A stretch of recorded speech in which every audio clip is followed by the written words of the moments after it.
y les voy a hablar del tema de la glándula tiroides y su patología benigna. Creo que muchos tienen el micrófono encendido, si es que se pueden apagar el micrófono. Bueno, vamos a empezar a hablar. Estas son las dos instituciones en las cuales yo trabajo, el Hospital Nacional de Itagua y el Hospital de Clínicas de la Universidad Nacional de Asunción, de la Facultad de Medicina y Cátedra de Otorrinolaringología. Vamos a hablar un poquitito, como me suele gustar hacer algunas charlas, hablando del inicio de lo que es la anatomía, un poco de la fisiología, la anatomía patológica y la semiología, y luego para pasar a lo que es la clínica quirúrgica y el tratamiento. Como ustedes saben, la glándula tiroides se encuentra ubicada en la región anterior del cuello. Entonces, tenemos un límite superior del cuello, que es una línea imaginaria oblicua, que pasa por el borde inferior del maxilar inferior, prolongándose hacia atrás por la punta de la apófisis mastoides y por la protuberancia occipital externa. Por debajo, otra línea oblicua que pasa por la apófisis espinosa de C7 y anteriormente a nivel de la escotadura yugular. También el cuello presenta regiones, las cuales son importantes para su estudio, como ser la región anterior, la región lateral y la región posterior. En este caso, lo que a nosotros nos compete es la región anterior, que va a estar dividida por un pequeño hueso, que es el hueso ioides, en dos subregiones, una región supraioidea y una región infraioidea. La región infraioidea es la que va a alojar a la glándula que hoy vamos a hablar, que es la glándula tiroides. Un poco de historia para hablar de lo que es el doctor Emil Theodor Kocher, que fue el cirujano que dejó sentadas las bases de la cirugía reglada de la tiroidectomía y aportó muchos estudios sobre la fisiología tiroidea. Fue premio Nobel de Medicina en 1909. Muy bien, el cuello tiene una constitución anatómica, ya sea formada por un eje visceral y además de un conjunto de músculos, los cuales forman un tubo cilíndrico en cuyo centro transcurre lo que vendría a ser la encrucijada aerodigestiva. Como ustedes ven en la imagen, hay grandes vasos y hay un número importante de ganglios linfáticos, los cuales cuando entremos en la parte de cáncer de tiroides van a ser estudiados con mayor profundidad. Muy bien, hay algunos reparos anatómicos que tenemos que tener en cuenta cuando hablamos de la glándula tiroides. Saber, por ejemplo, el peso de la glándula tiroides. La glándula tiroides normalmente pesa 25 gramos. Además, está relacionado íntimamente con el paquete vasculonervioso del cuello a cada lado, descansa sobre la cara anterior de la tráquea, por delante de su primer y segundo anillo traqueal, y por detrás tiene relaciones súper importantes. Si ustedes se fijan en la imagen, se encuentran las glándulas paratiroides, las dos superiores y las dos inferiores, y más posterior y más medialmente, ya prácticamente adosada a los bordes del esófago, está el nervio laríngeo recurrente. Este nervio es la relación más importante de su cara posterior. ¿Por qué? Porque un abordaje en cirugía de tiroides se debe de extremar los cuidados para no dañar o no lesionar a este nervio tan importante, que es el nervio que inerva a las cuerdas vocales. ¿Sí? Además de eso, la glándula tiroides tiene una rica vascularización arterial y una rica vascularización venosa. Las dos arterias tiroideas superiores provienen de la arteria carótida externa y las dos arterias tiroideas inferiores provienen de la arteria subclavia, de un tronco llamado el tronco tiro-bicérvico-escapular. El drenaje venoso se hace a través de tres sectores. Un sector superior que va a la vena tiroidea superior, que va a formar lo que es el tronco tirolingo-faringo-facial.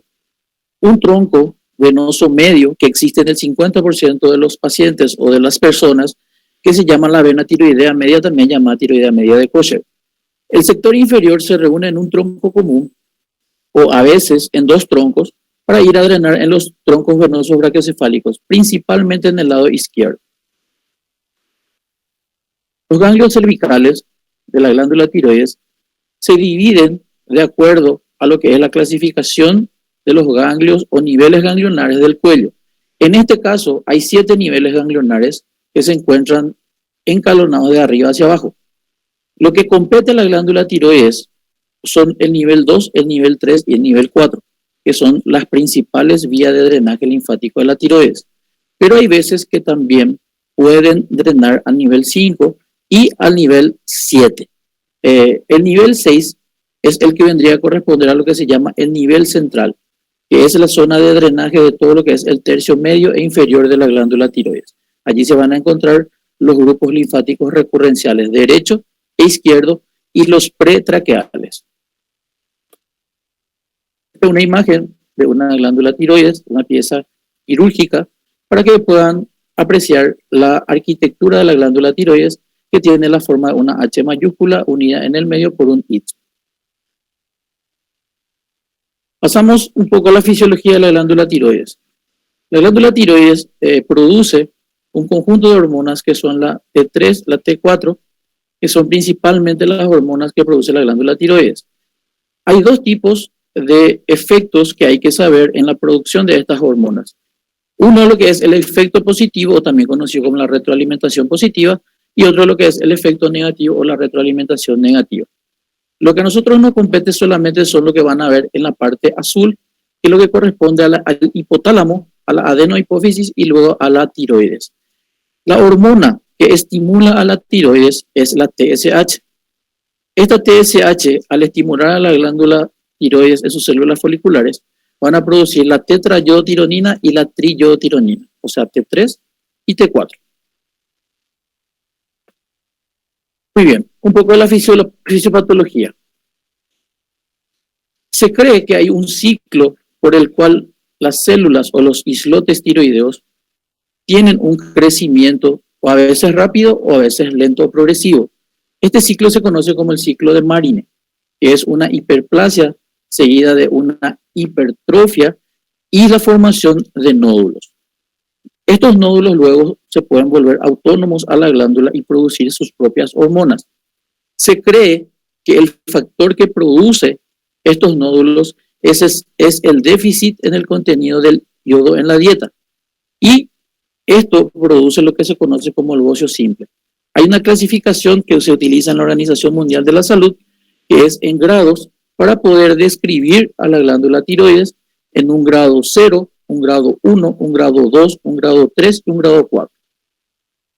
En el Paraguay hay una cantidad importante de personas que sufren de la patología benigna tiroidea o de bocios, que generalmente cuando llegan a la consulta tienen un tamaño bastante apreciable. Por tal motivo, hay que hacer una disociación entre estos grados de la Organización Mundial de la Salud para poder describirlos. Muy bien, hablamos de lo que es la definición del nódulo tiroideo o la definición del bocio. ¿Qué es el bocio y qué es el nódulo tiroideo? El nódulo tiroideo es un crecimiento anormal de células tiroideas formando un tumor dentro de la glándula tiroides. La mayoría son benignos, aunque una pequeña proporción pueden ser malignos. Esto es de acuerdo a la American Thyroid Association del 2016. Además, la Asociación Española de Cirugía ha descrito como la presencia de una neoformación nodular con un diámetro suficientemente para ser palpable. El número en centímetros que se utiliza es generalmente de 2 centímetros. Por tal motivo, generalmente se dice que los nódulos menores a 2 centímetros es muy difícil de palpar dentro de la glándula. Ahora bien, ¿qué es el bocio? El bocio es el agrandamiento de la glándula tiroidea secundario a un estímulo que va a suponer la elevación de la TSH. Esta es la definición que se usa en la actualidad de lo que es el bocio. Y aquí les paso unas pequeñas imágenes para que puedan ver. Estos son pacientes nuestros del Hospital Nacional y del Hospital de Clínicas. El bocio generalmente tiene predilección por el sexo femenino en un número aproximadamente de 8 a 2. Ven la alteración en la morfología cervical, también el enorme bulto que se observa en la región anterior. Y hay un dato importante que tienen que saber, que cuando el bocio afecta a los varones, hay una mayor proporción o una mayor predisposición de que el varón desarrolle un cáncer de tiroides. Muy bien, pasamos a la clasificación anatomopatológica. Existen dos grandes grupos en la clasificación anatomopatológica de lo que son los cánceres de tiroides. En este caso es solamente para que tengan una noción. Ya en la próxima charla vamos a hablar con detenimiento de cada una de ellas, pero se clasifican en dos grandes grupos, los diferenciados y los indiferenciados. Dentro de los diferenciados se encuentra el carcinoma papilar con una variedad actual que se llama el carcinoma micropapilar. ¿A qué se le llama micropapilar? A todo carcinoma papilar menor de 1 centímetro. Entonces, ese es un concepto súper importante que hay que tener. Luego se encuentra el carcinoma folicular y una variante de esta que se llama el carcinoma de células de Hurth. Aquí hay un punto importante que hay que recalcar. Los carcinomas diferenciados de tiroides tienen una vía de diseminación metastásica diferente. El carcinoma papilar de tiroides y el micropapilar, su vía de diseminación es preferentemente linfática, mientras que el carcinoma folicular o de células de Hurth tiene predilección por la diseminación hemática. Por tal motivo, el carcinoma papilar produce sus metástasis a nivel locorregional, o sea, generalmente a nivel cercano a la glándula tiroides, generalmente en los niveles 2, 3 y 4. En cambio, el carcinoma folicular tiene una diseminación hemática, lo cual puede enviar las células cancerígenas, ya sea al cerebro, ovario, columna vertebral. Y el órgano diana de diseminación metastásica del carcinoma papilar es el pulmón. Luego pasamos a los indiferenciados. El carcinoma insular, el carcinoma anaplásico, el carcinoma medular, los linfomas y pueden también coexistir metástasis de otros tumores. Muy bien. Todos estos carcinomas indiferenciados tienen un pronóstico muy malo para el paciente. Dentro de todos estos, el que tiene peor pronóstico es el carcinoma anaplásico, con un rango de vida una vez diagnosticado entre 3 y 6 meses. Estos carcinomas indiferenciados tienen la particularidad de poder diseminar sus metástasis ya sea por vía linfática o por vía hemática. Una imagen para que vean una pieza operatoria de un carcinoma papilar de tiroides y abajo un ganglio metastásico del nivel 6 del grupo recurrencial del lado izquierdo. Otra imagen para que vean un bocio grado 4 gigante de aproximadamente 550 gramos, el de la imagen del lado derecho, y otra imagen del lado izquierdo que es un quiste tiroideo con un contenido líquido, como ven ahí en la punción que se le está realizando. Otra imagen de un bocio en donde se ve la imagen radiológica con una desviación importante de la tráquea a nivel de la transición cérvico-torácica. Por tal motivo, uno de los métodos auxiliares de estudio muy importantes es la radiografía postero-anterior de región cérvico-torácica.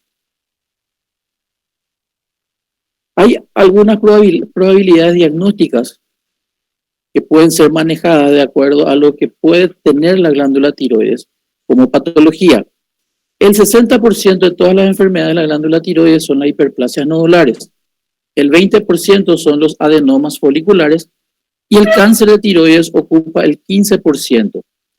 El 5% es la tiroiditis. ¿Qué es la tiroiditis? La tiroiditis es una inflamación aguda de la glándula tiroides secundario a alguna inflamación locorregional, ya sea una amigdalitis supurada que puede enviar los gérmenes por vía hemática hasta la glándula tiroides y se produce una inflamación aguda con todos los signos clásicos de la tetrada de Celso: dolor, rubor, tumor y calor. Hay una relación importante entre los nódulos tiroideos y el cáncer de tiroides. Esto es un trabajo que realizamos en el 2014 en el Hospital Nacional, en donde evidenciamos que los nódulos tiroideos, ya sean benignos, pueden tener un desarrollo posterior a un cáncer de tiroides. ¿Qué significa eso? Que hay un 15% de probabilidad de que un nódulo benigno con el correr del tiempo se transforme en un cáncer de tiroides. Otra imagen para que vean, la imagen de la derecha, un señor con un enorme bocio que tenía una pequeña prolongación endotorácica y una señora con un bocio polilobulado. ¿Qué síntomas produce? La gran mayoría son asintomáticos y son hallazgos casuales en exámenes rutinarios. A esto se le llama incidentaloma. Hoy en día, dependiendo del tamaño que puede presentarse, puede producir una asimetría cervical, o sea, una alteración en la estética del cuello, por lo cual los pacientes van a consultar.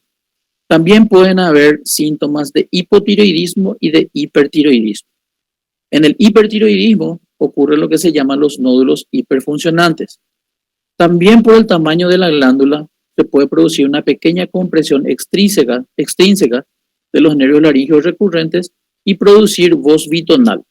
Cuando hay una compresión traqueal o una compresión laríngea, el paciente puede desarrollar lo que se llama estridor y la dificultad respiratoria, que es la disnea. Cuando hay un nódulo con un crecimiento rápido, hay que tener en cuenta que los nódulos de crecimiento rápido son altamente sospechosos de cánceres. Entonces, por tal motivo hay que tener en cuenta todos estos citados más arriba para los motivos de consulta dentro de la patología benigna de la glándula tiroides. ¿Cómo se diagnostica?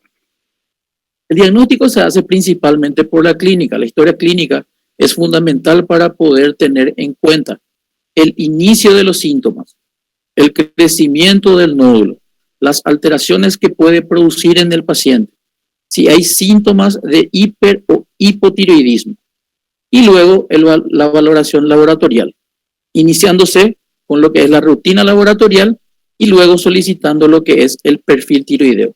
El perfil tiroideo debe constar de TSH, T3 y T4. Luego de esto se solicita lo que es la ecografía cervical de partes blandas, y la ecografía es muy importante porque puede brindarnos datos de acuerdo a las características del nódulo. La ecografía puede informar primero el tamaño del nódulo, la relación entre la anchura y la altura del nódulo. Puede informarnos los bordes que presenta este nódulo y puede informarnos si presenta macrocalcificaciones o microcalcificaciones. Las microcalcificaciones están altamente relacionadas con los cánceres de tiroides, mientras que las macrocalcificaciones se ven en mayor proporción en la patología benigna de la tiroides. Además, nos pueden informar la presencia o no de ganglios aumentados de tamaño en los niveles locorregionales del cuello. La punción aspirativa ecoguiada nos va a informar la celularidad que presentan estos nódulos para poder hacer la diferenciación citológica, en donde se utiliza una clasificación llamada la clasificación de Bethesda. Esta clasificación tiene 6 niveles y del nivel 3 para arriba existe ya una sospecha en proporción de algún tipo de cáncer folicular o papilar de tiroides. La laringoscopía indirecta es un estudio en donde se usa un endoscopio para poder observar las cuerdas vocales. Al ver las cuerdas vocales, uno puede evaluar el movimiento que presentan, si existe o no alteraciones en su movimiento o si existe o no parálisis de las mismas. La centellografía es un estudio que prácticamente hoy en día está en desuso en la patología tiroidea, y lo que se usa con mayor proporción es la tomografía computada para poder evaluar los ganglios linfáticos locorregionales y los órganos que pueden ser afectados por algún tipo de metástasis. En último nivel está la resonancia magnética nuclear, y hoy en día también se utiliza lo que se llama la tomografía computada con emisión de positrones. Muy bien, hay maniobras semiológicas las cuales nos van a permitir a nosotros evaluar al tacto lo que son los nódulos tiroideos o la presencia o no de algunas adenopatías. Como ustedes ven en la imagen, vamos a ver maniobras semiológicas que son bimanuales y unimanuales.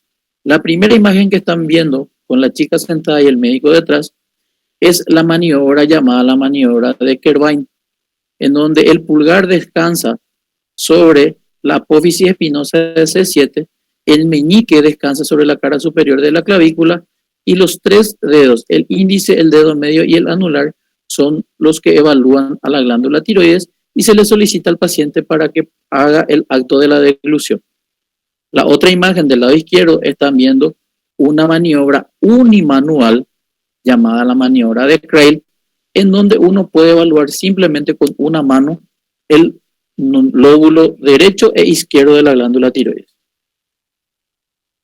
De vuelta, vemos de vuelta la otra técnica, que es la técnica de la Hay, en donde una mano pinza el esternocleidomastoide y con la otra mano, con los primeros tres dedos, se evalúa el lado contralateral de la glándula tiroides. Aquí les puse un pequeño gráfico para que puedan tener cuáles son las maniobras y cómo se utilizan. La imagen que falta es de la maniobra de Marañón. La maniobra de Marañón es una maniobra en la cual se le pide al paciente que eleve los miembros superiores sobre la cabeza y que retraiga un poco hacia atrás la cabeza. Al hacer ese acto, ocurre una congestión importante de la cara con un edema facial, producto de la dificultad de la circulación de la sangre desde el cuello hacia el tórax. Esta maniobra se utiliza para poder diagnosticar los bocios endotorácicos. Bueno, ¿cómo se hace la evaluación de un paciente con una patología tiroidea? Primeramente, la ecografía, el cual nos va a dar datos importantes de lo que son las características del nódulo, y la punción aspirativa con aguja fina, que como dijimos nos va a dar la citología de la punción y nos va a dar la clasificación de Bethesda.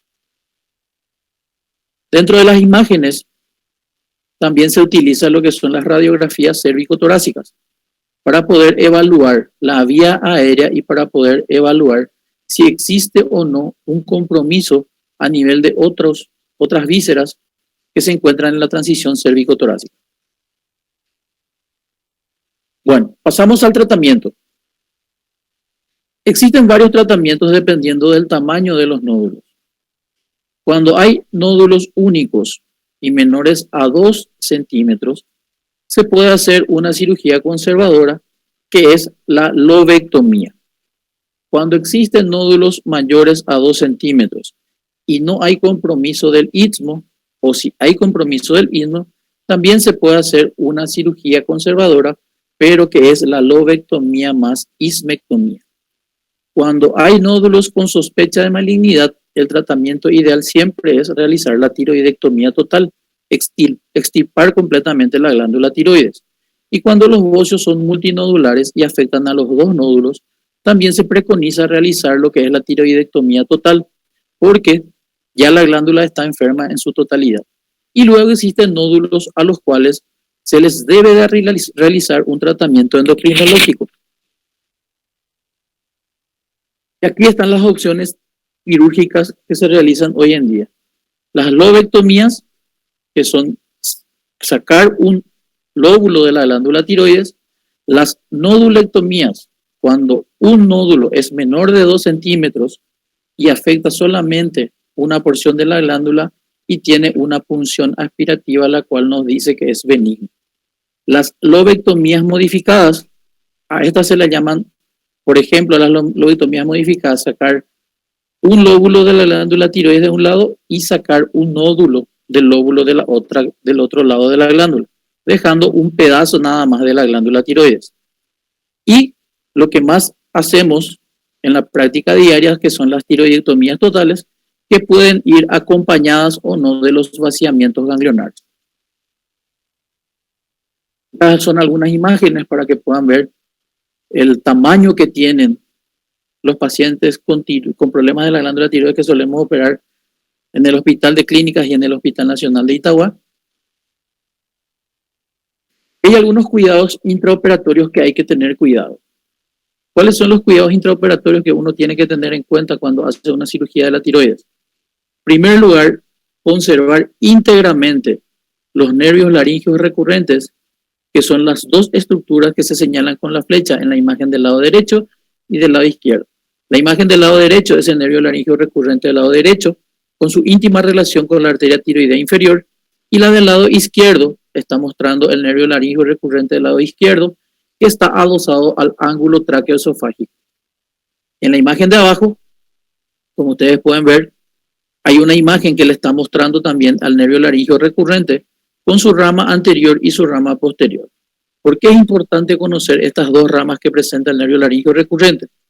La rama anterior del nervio laríngeo recurrente lleva el 80% de las fibras abductoras de las cuerdas vocales. Entonces, si uno lesiona esa rama anterior, el paciente va a tener sí o sí problemas al articular la palabra, o sea, va a tener una disfonía o, en el peor de los casos, puede tener una parálisis de las cuerdas vocales. Y aquí hay una nueva terminología que estamos utilizando en la actualidad. Si ustedes se fijan en esta imagen, hay dos flechitas que están mostrando una estructura blanquecina por arriba y otra estructura blanquecina por abajo.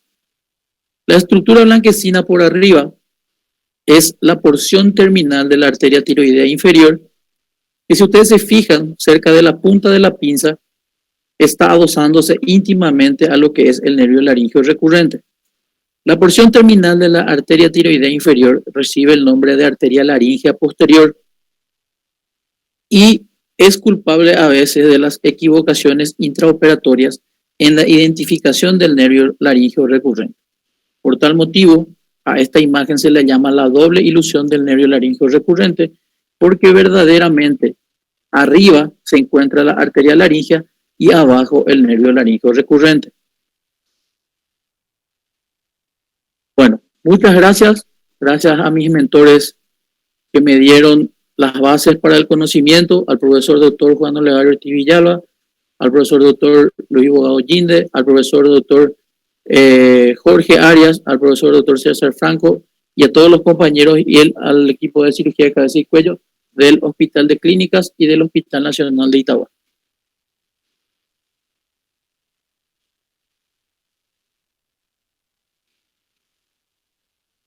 Pueden dejar para el canal de YouTube entre los signos de interrogación correspondientes para mejor ubicación. Si hay alguna pregunta que quieran hacer en directo, también podemos hacer 5 minutitos de preguntas. ¿Qué les parece? Doctor. Sí. Para que un paciente sea para un tratamiento quirúrgico, ¿cuánto se debería de considerar el bocio? Y si es que no responde a la medicación. Bueno, muy buena tu pregunta, doctora. El tamaño generalmente de los nódulos tiroideos que pasan a ser considerados como una opción quirúrgica son los nódulos que tienen mayor a 2 centímetros. Pero estos nódulos que son mayor a 2 centímetros deben de tener también algunas características. Por ejemplo, si son nódulos mayores a 2 centímetros y no presentan aspecto de malignidad o alteraciones ecográficas de malignidad o una punción citológica que sea de baja sospecha, también se puede hacer un control evolutivo de ese nódulo y si es que tiene un crecimiento mayor al tamaño que tiene en un año, ahí se plantea la opción quirúrgica. Hay veces que se hacen tratamientos endocrinológicos a los que tienen menor a 2 centímetros. Se le da hormonas tiroideas y ahí sí se utiliza la centellografía para hacer el control de esos nódulos.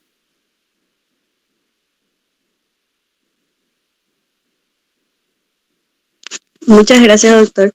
¿Alguna otra pregunta que tengan?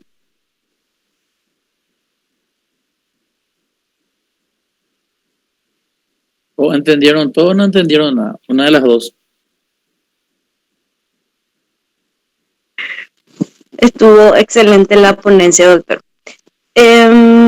Como dije, por el canal de YouTube van a dejar sus preguntas y después te mando todo, doctor, así bien ordenadito. Muchas gracias por la invitación a la SOSEM y un cálido abrazo. Sí, nos vemos el 2 de julio para Dale, la gracias. siguiente ponencia. Cáncer de tiroides.